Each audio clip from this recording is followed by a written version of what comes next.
You're listening to the Support Ed Learning Podcast, where we challenge the status quo of education and reimagine what learning should be. I'm Dr. Joe Sebastian, and in every episode we dive into critical thinking, Bloom's taxonomy, educational innovation, and how AI is shaping the future of learning. Whether you're a teacher, parent, policymaker, or lifelong learner, you're in the right place to rethink, reshape, and revive education. All right, welcome back to the Supported Learning Podcast. I'm your host, Dr. Joe Sebastian, joined tonight by a very special guest. I say very special because he was actually my coach, and I consider him a mentor and a lifelong friend, Mr. Brian Humphrey. How are you, sir? Fabulous, Joe. Super fabulous. Excited to be here. Awesome. Nice having you. So you are hailing us from enemy territory right now. Actually, you are across the northern border in Canada, but it's okay. I think we're still no shots have been fired yet. We had your new prime minister down, and apparently it's all good. You're going to remain a sovereign country for now, but we won't. I don't know if we'll get into politics today, but I did want to give you a little bit of an intro. So, Brian Humphrey and I, he actually was my accountability coach for a program that I joined a couple years ago that got me into business and entrepreneurship. But he is from the Great White North. Is that what it's called? Great White North, right? Yeah. And he went to Cambrian College for an advanced diploma in physical fitness and business management, and then Sheridan College for health sciences and athletic therapy. He worked with pro athletes and then moved into business partnership and scaled 1 to 4 brick-and-mortar gym locations. He sold shares in 2018, 2019, and moved into a CEO role in a nonprofit and he had created 14 years ago. He actually sold real estate in 2021 and moved into financial freedom and travel with his family. And I think at the time you were coaching me, you were down in Costa Rica. Correct? That's right. So he sold, that was a result of him selling some of that real estate. He also works on helping fathers recreate their lives around the things that matter the most and master their mental, physical, and emotional well-being. He's focused on his family, relationships, and helping as many people as he can with group coaching and one-on-one offer. And program is called the Successful Fatherhood. So we'll share the links to that as well, and it'll be in your bio. But hey, how was that? That's a mouthful. Welcome. For sure. Yeah. Thanks for all that. But more than anything, absolutely, I think it's just the friendship that was created in growing a business and like learning, right? Like we became close through the process of building something, which is pretty awesome. Absolutely. So let's dive in. So it's a Supported Learning Podcast. We are sharing a lot of people's different journeys. We've looked inside the educational process. We had a couple of people on. We had a professor on. We've had someone as a leader in Fairfax County schools, as a curriculum designer, and just talking about the state of education, but also a celebration of learning because, I think traditional education is at a crossroads right now. It's changing. There's a lot of lack of trust in the traditional methods of schooling. But, wanted to have you on, not just because you are a friend and a mentor, but, you have a very unique outlook and mindset on a lot of things. And let's just I know we talked about your bio, but let's just talk about your journey through learning. And, maybe many consider this not to be the non-traditional path of getting to where you are, but just kind of walk us through your evolution through the learning journey. Yeah. I would say it took me probably 15 years of failing in business to finally learn, like to get to a point where I'm like, I had to acknowledge the fact that something wasn't working or I wasn't feeling good about what I thought was working or my expectations were out of whack. So I had to readdress the way that I learned. It's funny because through all of traditional education, I didn't think I was a very good student. But the second that I got excited about something, and actually I always wanted to own gyms, or always wanted to go into fitness, always wanted to go into health, and I did. But then I got it, and I had this, multi-million dollar operation, and I wasn't happy. but that like Mm. that goal was set when I was like I was doing like a TA position in like grade 11 with my gym instructor. I actually wanted to be a like a phys ed teacher, right? So it's when that came to an end that I actually started learning or started applying myself to learn something new. And that's actually when I started really like I started asking myself like what do I want to do? Where do I want to go? What do I want to experience? And from there I just again I became the best student I've ever been in probably 28 years of my life, right? So it took kind of being in an unconscious state and all that traditional learning and getting to kind of the end of that road and then being like, hold on, like this ain't it. And then opening up to new ways of information. I was closed off to all those other new ways of information. I can give you an example of someone Yeah. that we both know, like Chris Stapleton, like meeting him in Toronto, like in 2018, like had shattered a paradigm of what was possible in an industry I had been in for almost 20 years. And that was him. What do you mean by that? Yeah, I mean, he introduced me to someone like 7, 8 years younger than me doing, I don't know, 6 figures a month as a solo coach, personal trainer, like traveling the world with online Yeah. fitness. And I had been brick and mortar systems. I'd been learning, like, bought the tools. We had a business consultant that built it all together for us, 4 GMs, right to the point where it's like, hold on a second, someone has something like twice the size of what I have based on him working solo and traveling the world. So I was like, it opened something up where I'm like, I know nothing about that. Started learning about it. And when I even brought that back into my regular world of my brick and mortar, it was almost like it was almost like, oh, that's a pyramid scheme, or that's a, that never works, or like, oh, that online side of things. Like it had to rattle the cage of what the normal was. And my business, Right. that's what actually started the disconnect between my business partner and I at the time of what was possible, dreaming bigger, like using online systems and processes to actually scale the business better than what we could. And then I moved into something like Gym Launch with Hermosi, and that was all about the hybrid and that hybrid model. Hmm. So, anyways, come back full circle. Was it like it took the end of a full cycle of thinking that this was it to let new information in and actually be willing to learn something brand new in a totally different industry? So if I could go back for a little bit. So you went the traditional way in college, right? You were going to go Be a phys ed right head. traditional, Yep. right? Okay, And then out of traditional that, job seeking. yep. And then went into degree in health sciences and athletic therapy because I'm like, well, I actually want to work with athletes, pro athletes. And Yeah. then over that period of time, it just eventually led to like, I'm, I kind of like my own freedom. I kind of want to do my own thing. Right. Let's just rewind it for a second. So the traditional method of potentially going into, you know, physical therapy, personal training, maybe being a trainer for a pro team, that's the original that was the original entry into that. Where was that first mindset shift? Was it Chris Stapleton or did it happen sooner? Oh, Because you did choose like I'm going to do a business. I'm going to run a business, which not everyone goes to college thinking that. yeah. I mean, the neat thing is like I had business experience from school, which helped a ton. Um, so, I mean, I can back it up even more of like the reason, like I went in to be a phys ed teacher because my parents had benefits and pensions. And that was Okay. what I was conditioned to think like I needed to have in order to have a family, right? Like I really, that's the reason I went into that is because I was like, okay, that's what I have to do.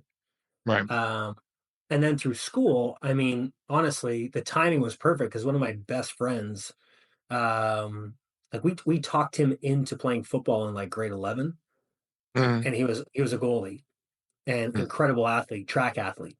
And literally we talk him into like playing football on the high school football team. And then he goes pro, like he gets pulled by Queens, picks him up, and then he goes pro like 4 years later in Mhm. Canada, right? So, and he's actually like he's been in the sport field. He's probably one of the highest up positions in sport in Canada. But it's like he graduated and went pro the year that I graduated and I started working with athletes, and he was one of the first athletes that I worked with. So it kind of started to change around then of what was possible, right? Because he had an identity shift. He was a pro athlete. He was trying to kind of find his boots on the ground, Right. So there was, I was working for another like a smaller business at the time. I was the head coach there. I was working with all their athletes, and I had the opportunity to go into business with them. Um, and I actually something worked out where I didn't. I just went out on my own, which was the best decision I ever made. And then there was the information of like, well, this is as far as you can go based on the hours you can work and based on the price that you can charge. Mhm. And one of the first wake up moments for me when I tapped out then was when I got married like 15 years ago, where all my friends now that worked for somebody else were teachers, were police officers, worked for Toyota. They were getting paid to be at my wedding. And I was taking 2 weeks to be to get married in Mexico. And I was taking 2 weeks where I wasn't seeing any clients, wasn't coaching any athletes, wasn't getting paid a cent, and was paying to go there. Yeah. And I just had this whole like, hold on, like that was almost a second rattle of the cage, being like, do I need to go back? And I actually I went into firefighting for seven Mhm. years, and I was still trying to find that benefits pension to Right. feel safe, to feel secure, right? It's yeah. It's so interesting because it's like obviously we've had two different journeys, but I think in terms of that safety and that security piece, Mhm. and even to quote Michael Baranoff, like the average, like I think we programmed to set up to go for that middle class job because in interviewing many parents that have come into our program and some I've met there are business owners, there are entrepreneurs that are immigrants that are coming to this country, but they're not directing their kids to pursue entrepreneurship. They're directing them to go to medical school, like go be a safe job, right? Mhm. And we'll kind of get to it in a little bit here about AI disrupting everything, but like we kind of had that similar pathway too of like go get the pension, but then it's like when so you saw it after that, I guess. Then when it was like I gotta do something different, like when did that switch happen? Well, that switch happened again, getting into like becoming a firefighter. Like that was really it. And then getting there and being like, this ain't it. Like then I was like, okay, so this is my position. This is as far as I can go. This is as much as I can make right now. And I got to put my life on the line. That was it. So I'm a grower. Like I don't care what team I'm a part of. I'm like, I just want to find my way to the top or lead or contribute on a higher level. And it's like when you get into a job and they're like, yeah, well, you really can't contribute in that regard. You can't contribute more than you're only supposed to just give this amount. And that didn't fit for me. That boxed mentality didn't fit for me. Like a salary job, basically. Like, hey, no matter how good you are, you're still gonna get this, Yeah, this is your worth. This is your worth. And and it's you like, yeah, didn't. but like I'd be like, I'll take that on. Like I'll redo that whole system. I think we could probably improve that. Like, oh no, that's somebody else's, and you don't have to worry about stuff. Like just kind of stay in your lane and do this. It's like you know what I mean? Then there was like the bureaucracy and like the Yeah. all the stuff that went with it. It's just like, man, like why so I wanted to kind of shatter that, and I left again, like left firefighting. So to turn to my parents, and there was that whole okay, I wasn't a phys ed teacher, went in and I was working, then what was going to go out on my own, but went into firefighting. Like just kind of dipping my toe in, Right. and then having Of to what? have that conversation with my parents and be like, you know what, I don't want to be a firefighter. They're like, are you crazy? Right. Like what? Like you crazy? You just like it took you 7 years to get in and did all this work and did all like went and lived down south and lived in Texas, took that on. But those choices taught me so much. Like doing that, it gave me systems and processes, Mhm. SOPs, right? Like it taught me to be it taught me to be a man, to be honest, but it taught me how to lead, right? It taught me how to communicate because there's a high level of communication. Like Right. it taught me a lot. And I was able to then apply that to business like right away. Not only that, but forever appreciate, life and death as well. So you get into brick and mortar gyms, and that's a whole new learning phase, right? Like you're learning how to be a business owner. But I mean, we've talked before. It wasn't the freedom that you thought it was gonna be? Like it was a lot of pressure? Yeah, and, like, so back to my wedding, it was like so that's when I was a sole proprietor, and I'm working, and I Okay. literally did the math backwards and said, "Hey, I want to make $150,000 a year. So that Right. means that I got to work X amount of one-on-ones, X amount of group classes, X amount of like, and build. I had to build that out to the point where it's like, okay, I took 4 weeks off that past year. I still want to make that, but I actually want more time off, which means either my prices go up, right, or I don't take that. So like either way, it was like it's math. You're moving Right. numbers Right. around. It's like I actually started valuing not working my ass off and being like, I don't want to be the only cog that creates money. The only Like employee, best the only employee. employee. Yeah. Right. So that was the whole wedding piece was like, okay, so I'm here, I'm paying to be here, and I'm not taking any money into my business. I'm like, I need to figure a way to replace myself and actually work on the business versus in the business. Right. And I started learning differently, right? Because I learned everything to be that one role and to deliver and have all the certifications and the schooling. And but then from there, it's like, well, now there's a ton of stuff I don't know. I need to learn all of that. How do I manage somebody like that? How do I find somebody like that? Then I started doing that, and that's when I started scaling. And then all of a sudden, it's like, okay, now that there's four of them running, and you're managing all of that. My daughter came into the mix, and that was a really big piece. It was like I'm working like 80 hours a week, Right. driving like 3-4 hours a day. Right? I'm leaving the house at like 4 or 5 in the morning, and I'm getting home at like 9:15. Oh It wow. wasn't sustainable. It Yeah. wasn't You're sustainable. yeah. And was like you didn't have enough. The margins were tight, right? You weren't like Oh wasn't like yeah, you're making like 100K a month profit, right? Like it was there's yeah.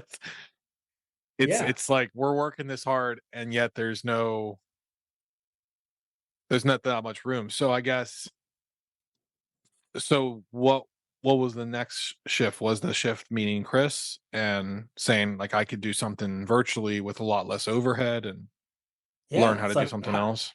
yeah, it's like I don't know if you remember the first time that you may have met somebody that said that they make over 100K a month. Right. Like it takes you a minute to go, hold on a second. Like I'm like right. And then Yeah, like right. on in the online space years back, that was a big marketing tool for a long time, was like make your annual salary in 1 month. Like that's enticing. When the whole nomadic push happened, you work from anywhere, like when it was really driving up and people were just getting into online marketing and affiliate marketing and all this stuff online, it was like it was breaking paradigms. It was shattering like that traditional get a job. It was like build this and you can do this. So for me, it was like that first hearing, like, hold on a second, like that's actually possible. And that has to happen, I think, for all of us, is Mhm. to actually like relate to like that's possible. We have to believe in it before we're even going to take a step towards it. We don't believe it, we're not going to take a step towards it. Well, I think some people aren't even exposed to that. Number one, some Hmm. people will never accept that it's possible. Hmm. Or maybe the third option, you must be doing something illegal or scamming someone to make that much, right? Exactly. There's not the question should be how are you doing that? Like that's like amazing. How can I do that? What can I bring of value to the world to do that? It's kind of like a rejection, which was, I mean, kind of my entry point to the entrepreneurial world. Like our for the first event where we actually physically met, you were coaching me for a couple months. We meet in April out in Scottsdale, and that's the whole, Stapleton saying, "Don't put us on a pedestal." Hmm. And meeting those people, and like you think there's going to be this competition. Like there's this. I think corporate. I think even bureaucratic jobs, even public jobs. There's so much like because I think because maybe the creativity and the flexibility is capped on the freedom that you can. Like I could bring more value than I'm bringing right now, and but you're not going to pay me more. There's like this natural composition or competition and aligning the things. I don't know. I mean, and then entrepreneurship, there's like none of that. People like literally will help you. People that are up in that stratosphere, how could I ever be them? They're like, yeah, I'll talk to you, be open. I mean, they're so generous in that. I mean, is that a similar experience you've had in terms of like mind opening as well? Totally, because there's no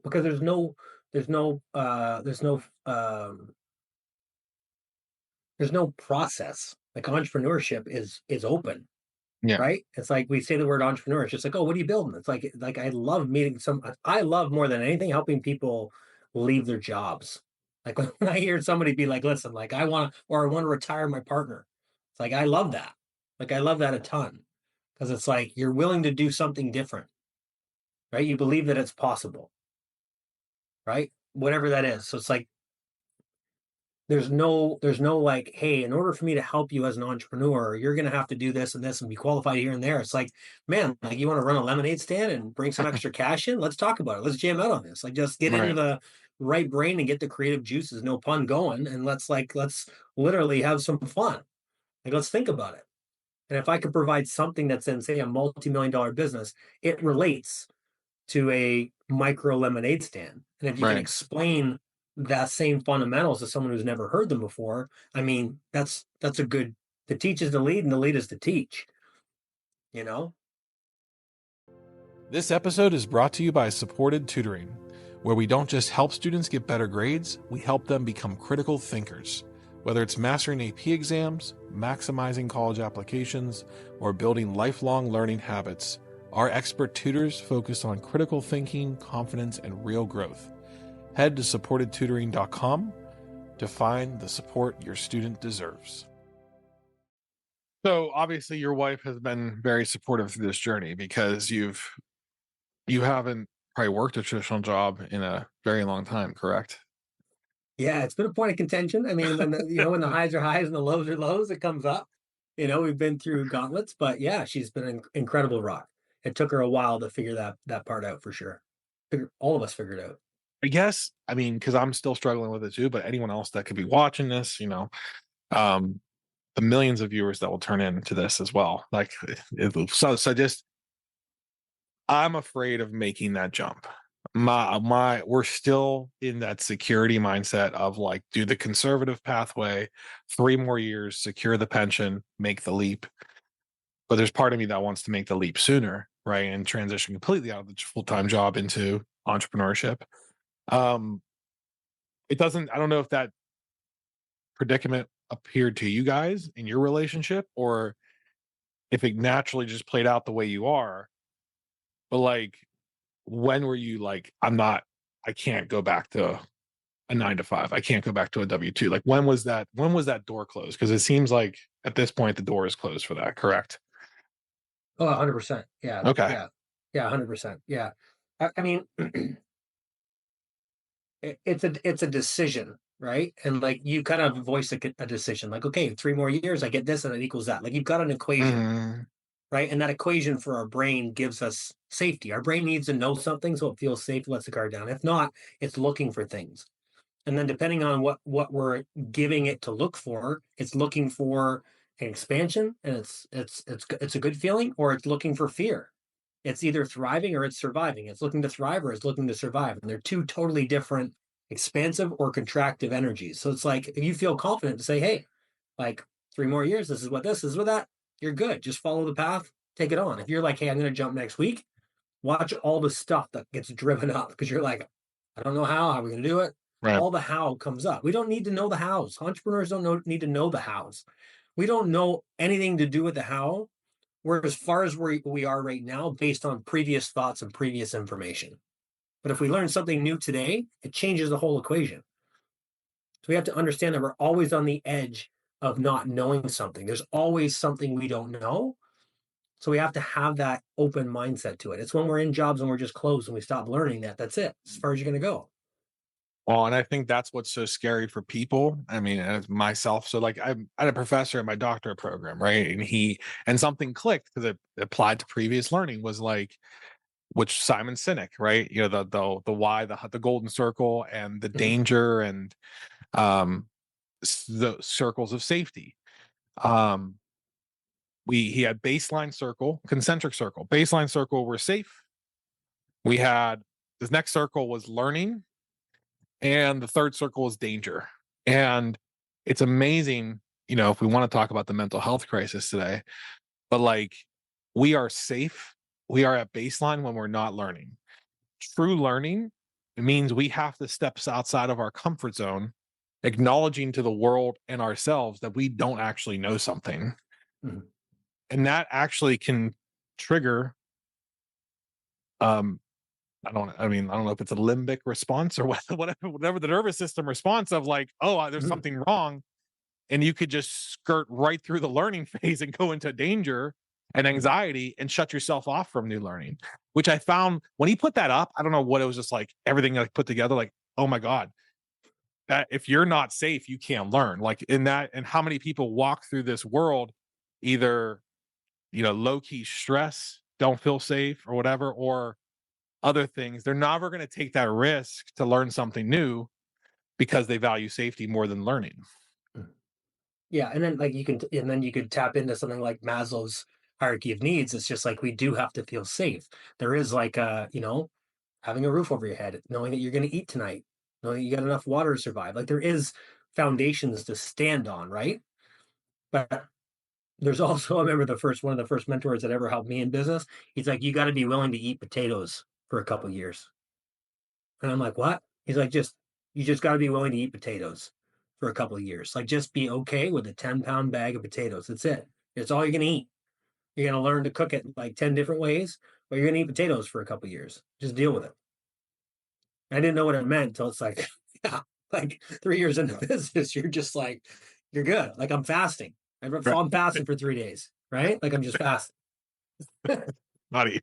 Um, right? Not eating. okay. Well, how do you, so, and we both know Steven.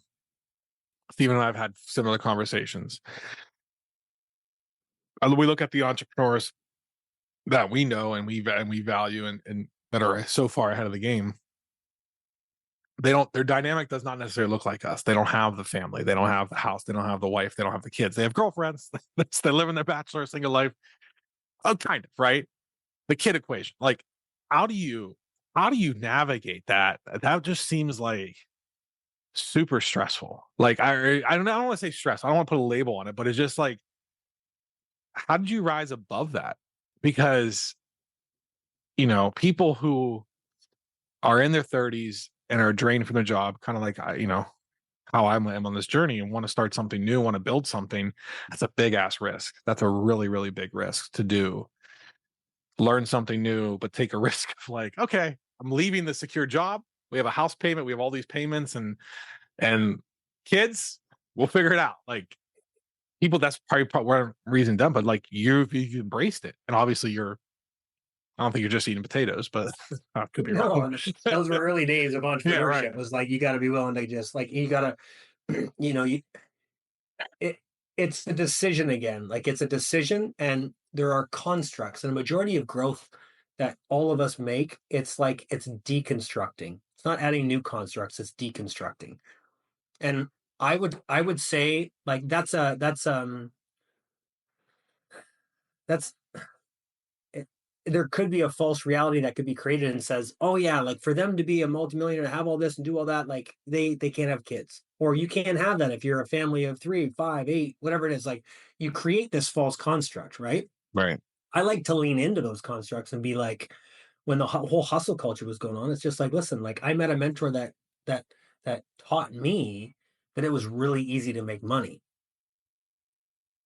So even just hearing that is like it's really easy to make money. Right. That actually goes against the grain of a majority of people. Like you gotta like the grinders and this, and you gotta Mhm. work, you gotta like. So I'm like, yeah, but. And he's like, well, Yeah. hold on a second. Like it goes up the chain. Like he learned from somebody who said it's really easy, and he went through the same like distorted, almost turbulence of like, yeah, but I've been taught like hard work, and I was taught like you got to do this, you got to have a job, you got to. It's like you got to be willing to deconstruct all those things. So Right. for me, like that's part of the successful fatherhood is like, and that's where I got with all the gyms. It's like there was a ton of outward success, but it was like there was no inner fulfillment. Mhm. So I had to choose between those. And honestly, one, when you're a family man and you're working 90 hours a week and you're driving 3 hours to and from, and you're leaving the house before anyone gets up and you're getting home when everyone's asleep, guess where that turns out? Like marriage is on the fritz. Right. You don't have a relationship with your kids. Right. Like you're on the verge of burnout. So like what's good? Like you want to buy another cottage, you want to buy another car, you want like what do you know what I mean? Gifts Ma- don't ma- make up ma- for that anymore. material things become meaningless at that Yeah. point. Yeah. So you So make a decision. so you had some real estate investments that you were able to, I assume, maximize on the COVID, right? Insanity. And you just, honey, we're moving to Costa Rica. Is that kind of how it Yeah. happened? Like, was that, Well, and it's in in present time, it can feel like hell. But in retrospect, they were all steps to Mhm. get us exactly where we're supposed to be and where we are right now. Right? Like there's Right. always in retrospect, you're like, oh, that like life is always working out for us. That's another belief. That's just a choice for me. We could debate it till the cows come home, but I'm unbudgeable. I cannot be budged off the fact that life is easy, life is fun, and that life is always working out for us. Mm. Like that's it. That's my flag is planted in the ground that's I've decided that. Right? You can't talk me out of that. That's just a decision. So with that decision, it's like, so now anytime I'm going through anything, I'm like, this is great for me. This is fantastic. Like, it doesn't matter what it is. This is great for me. So You have a couple gems. I love that one. That's a good one. Um, Life is always working out because you do have some mindsets, which we've talked extensively about mindsets. But my favorite, I think, well, I got two Brianisms that are my favorite. Okay, which is the one is a complete like black or white. I have not been able to eloquently express it enough to my family that I'm not a person that practices what I preach, but you're either consuming or you're creating. Like we're a consumption or we're creating. mhm, And then there is no failure. The only failure is if you stop. mhm. Yep. And that's so counterintuitive to I think where we are as a society and what we think of learning and where like failure is getting an F on a paper and then therefore you're bad at math. And then the label is I'm bad at math. And that becomes your identity. And just how destructive the traditional 1.0 grading is. It's not about, oh, you just didn't get it this time. You can still get it. You can still figure it out. But it's like, no, we took a test, you're dumb. Moving on. That's and so like, but just I mean, I did someone like where do those inspirational things go? You can maybe expand on those thoughts a little bit, or like how do we get there as a society? Yeah. Like it's called a shift. Like you have to shift your perspective. You have to shift like your viewpoints. Mhm. You have to be willing to, right? Like there's open-minded and there's closed-minded. It's like you can be closed-minded and then you're not letting new information in. You can be too open-minded, you're letting so much information in that you don't even have a sweet clue what's going on. There's a beautiful balance to everything. Like we call it like in the human body, going back to like schooling, it's like, well, there's something called homeostasis Mhm. or like equilibrium, right? So we're always looking for that, like in life as an athlete, whatever it is, it's like you need to pay attention to when we're at a balance. And we are at an extreme imbalance in society. We know that there's a tipping point coming at some point, whether we're countries and we've been divided so much. Like what happens when you pull a rubber band back? It Mhm. snaps, right? That's it. It snaps or it comes driving back together and we have to figure it all out. It usually takes a breakdown before a breakthrough, right? It takes something extreme to happen within our lives that we have a different perspective. So another great principle is like, discipline is coming from either within or from without, but either way it's coming. Another way to say that is like you can be proactive or you can be reactive. You can wait till something slaps you in the face, right? So being in the fitness industry for 18 years, I saw a lot of middle-aged men that had a quadruple bypass. They get woken up and their family's at their bedside. They're a senior partner at one of the biggest law firms in town, and they survived. They survived. They literally, widowmaker, they survived. They woke them up and said, you survived. They don't remember the last like 2 weeks because they've been in and out of surgeries. And then literally they sell their shares, they walk out, and guess what? They're looking for personal training, nutritional coaching. They want an entire lifestyle change, right? Right. Like, don't wait till that happens to start eating better. It's like we're just not aware. We're not conscious. We're like lemurs, like walking towards the cliff, you know? Like we're consuming and we're Mhm. not creating. And we're not in harmony. There's harmony and there's disharmony. We're in a state of disharmony right now. How do you how do you think AI factors into this in terms of disrupting the status quo, disrupting education, disrupting learning as we know it. Because, and I think I saw somewhere Gen Z is going to be like, they're going to outpace, they're going to be the wealthiest generation alive in like maybe less than 10 years, just because of how they like learn without bounds in terms of just like there's no the rules, the hierarchies, the structural things in place, they don't really follow. And there's just so many different ways to make money now. But like I see AI. I don't think we're at all ready. I think a lot of people seriously we're any ready for the disruption AI is going to cause to the traditional workforce. But like, where do you see it fitting in? Where do you see it going with this? Well, let's use the same principle that you threw back about you're either consuming or you're creating. Right. So the cliche saying is like a knife in a murderer's hands takes lives, and a knife in a surgeon's hands saves lives. Mhm. So it's like just exchange knife for AI. You know what I mean? Right. Like, what are you using it for? Are you using it to improve other people's lives, to help educate more people, to make things more efficient? Which a majority of AIs, I mean, we're literally going to be light years ahead of where we were within a decade. Mhm. We're going to put the last 200 years of everything we've ever done to shame, because we're going to use all that information. We're going to compile it and going to be able to have it in seconds, Mhm. right? The level to communicate, like, so it's going to take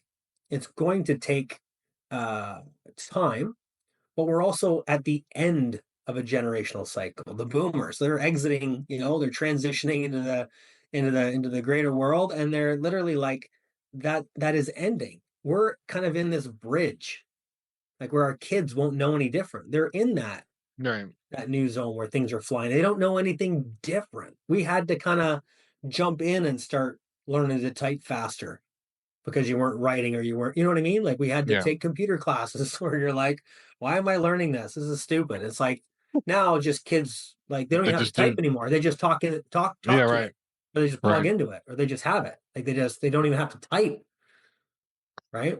So Right. I think the principle of whether we're creating or we're consuming is we really have to my focus is going to be on the ability to have conscious awareness, right? To stay present, because we're at an all-time moment where you literally can plug yourself into a virtual reality set, and like you're now in it. You're Right. in. What I guess, as we kind of wrap up here, where is the successful fatherhood? What is it? What do people need to know about it? Why should they reach out to you? Like what is your goal with this? We talked a little bit on kind of setup, but like what kind of get down to the nuts and bolts of like, well, what are we looking for to accomplish with this? Yeah, it's I think it's a beautiful time that we're in. So talking about disruption, talking about some disharmony, right? Bring it back to the whole breakdown before there's a breakthrough. We're all like learning new things. We're learning to integrate new things. We're learning to, like, businesses are shifting, industries are shifting, wealth is shifting. There's so much change all at once, right? We're just in it. We're in kind of we're in it. There's no way around it. Just embrace it. This is going to be great. It really is. Be disrupting for a while. We'll figure it out, but it's going to work out better than it's ever been. Like, you got to believe in that. So I know where I was when I was absolutely unconscious and I was grinding it out. I know where my relationship with my wife was at the time. I know that I wasn't present with my kids, right? Like, I owned gyms, and I was probably the unhealthiest version of myself I was, because it was all about the bottom line, and it was all, you know what I mean? Yeah. So I know where I was when I was unconscious. It's like knowing where you are if you were ever like an addict. It's like the ability to go into an AA meeting and you've been clean for 30 years, and you just want to share with people the steps that helped you get out of that, because you don't know what you don't know. Right. So that same process of like the steps to like just start to have a different perspective, that one, life is easy, that life is working out for you, to help people shift to where you can actually, you're responsible for what's going on in your life, to shift from being a victim. Like, these things are happening to me. It's like, no, they're happening for you, right? And starting to just give other middle-aged men the ability to create more space in their life where they become more conscious and more aware, that they can open that space to now create. Because if that space doesn't exist and it's closed, there's no space or energy to create. Right. So I want to bring them back in tune and start to create their lives around the things that matter most. Awesome. Where can they find out more information? Yeah, successfulfatherhood.com will be the best spot to get to. Okay. Yeah. All right. Well, check it out. You have a Facebook group as well, correct? Yep, that's right. Facebook group, successfulfatherhood.com. Brian, thank you so much for your time tonight. I know you are also a family man as well, obviously, as we talk about that. I got kids fighting with showers out here, so I'm sure yours are running around somewhere too soon. So appreciate Yeah. your time. Don't want to keep you any longer, but thank you, bud. I'm so glad you're in my life, dude. Appreciate it. Yeah. Back at you, man. It's awesome. All right. Later. Thanks for joining us on the Supported Learning Podcast.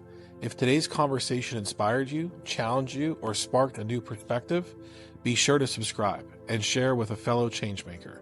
We'll be back soon with more voices, more insight, and more ways to elevate the future of learning together. Until then, keep learning and keep pushing the conversation forward.